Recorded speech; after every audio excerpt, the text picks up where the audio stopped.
Hello అండి.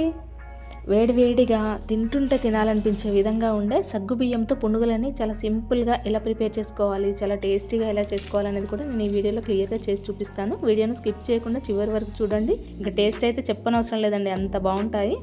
ఇవి బ్రేక్ఫాస్ట్లోకైనా స్నాక్స్కైనా సూపర్గా ఉంటాయి. Welcome to my channel.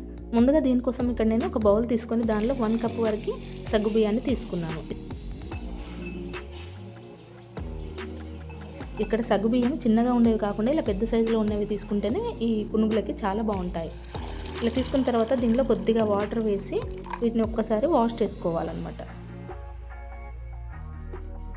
ఈ వాటర్ తీసేసిన తర్వాత ఇప్పుడు దీనిలో 1 కప్ వరకు పెరుగు తీసుకోవాలి. ఈ పునుగులకి ఇలా పెరుగు వేసి కలుపుకుంటేనే బాగుంటుంది. ఇలా పెరుగు వేసుకొని అంతా కూడా ఒకసారి కలుపుకోవాలి. ఇలా కలిపిన తర్వాత దానిలో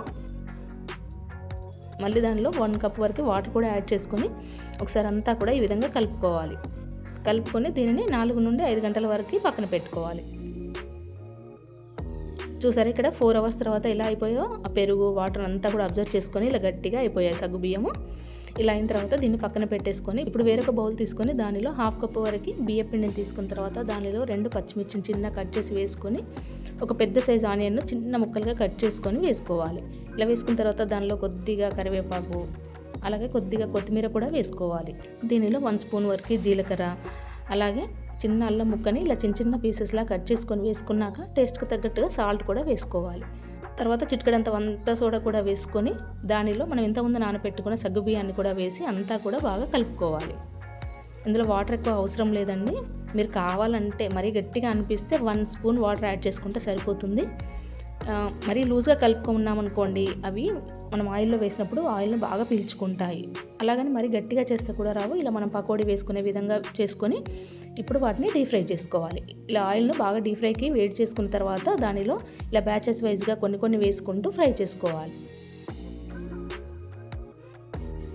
ఇవి మంచి కలర్ వచ్చేంత వరకు బాగా ఫ్రై చేసుకొని తీసుకోవాలి.